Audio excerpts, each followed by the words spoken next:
దాదాపు 1000 ఎకరాలు ప్రభుత్వ భూములు ఉన్నాయి. ఇంకొక 500 ఎకరాలు ఆక్యుపై చేసుకున్నటువంటి కూడా ఉన్నాయి. దగ్గర 1000 నుండి 1500 ఎకరాలు ఉంది. అక్కడ కూడా మంచి ఒక ఇంటర్నేషనల్ హబ్‌ని మంచి టౌన్‌షిప్ క్రియేట్ చేయాలని చెప్పేసి సీఎం గారి ఉద్దేశం. అక్కడ పెదగోల్కొండ ఎగ్జిట్ దగ్గర బహదూర్‌గూడ, పెదగోల్కొండ ఎగ్జిట్ ఒక స్టేషన్ అయితే బహదూర్‌గూడ ఒక మంచి స్టేషన్ అవుతుంది, airport metro station.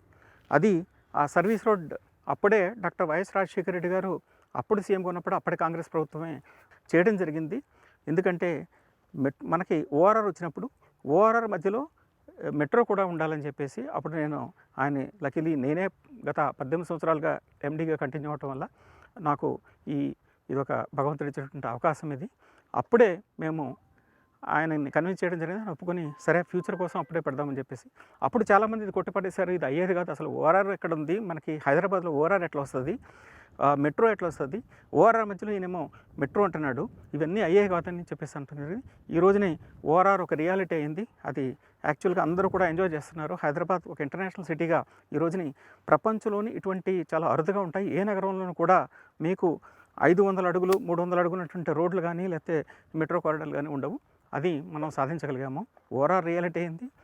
Metro phase 1 69 కిలోమీటర్లు ప్రపంచంలో ప్రప్రథమంగా మనము ఇంత పెద్ద మెట్రోని 22,000 కోట్ల రూపాయలని మనం పీపీపీలో చేయగలిగాము. ఇప్పుడు ఫేజ్ 2లో ఆల్రెడీ 76 కిలోమీటర్స్ శాంక్షన్ అయ్యి రాష్ట్ర ప్రభుత్వం శాంక్షన్ చేసి మనం కేంద్ర ప్రభుత్వానికి సమర్పించడం జరిగింది.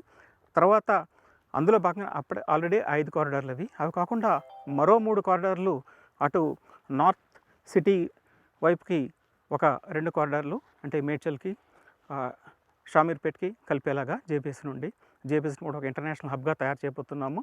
ఆ తర్వాత ఈ శంషాబాద్ నుండి సౌత్ వైపుకి ఇది ఇక్కడ దాదాపుగా ఒక 15,000 ఎకరాల్లో ఆల్రెడీ టీజేఐసి వారు ఒక మంచి ఇంటర్నేషనల్ టౌన్షిప్, మంచి గ్రీన్ సిటీని డెవలప్ చేయబోతున్నారు.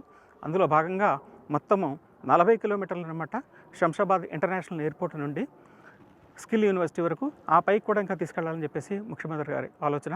Ultimately regional ring road Amangal దగ్గర ఇది టచ్ కావాలని చెప్పేసి ఈ గ్రీన్ ఫీల్డ్ మొత్తం క్యారేజ్ వేని తయారు చేయబోతున్నాము. ఇంకా కొన్ని చోట్ల యాక్సెస్ లేదు కాబట్టి మేము వీలైనంత వరకు కార్లో కానీ లేకపోతే మేము నడక మార్గంలో ఈ ఏరియాస్ అంతా కవర్ చేసి ఈ కొండలు గుట్టలన్నీ దాటుకుని మేమంతా కూడా ఈరోజు సర్వేలో మన రెవెన్యూ అధికారులు, రంగారెడ్డి రెవెన్యూ అధికారులు 3 ఆర్డీఓలు మాతో పార్టిసిపేట్ జరిగింది. తర్వాత హెచ్ఎండిఏ వారు కూడా మాతో పార్టిసిపేట్ చేయడం జరిగింది. సో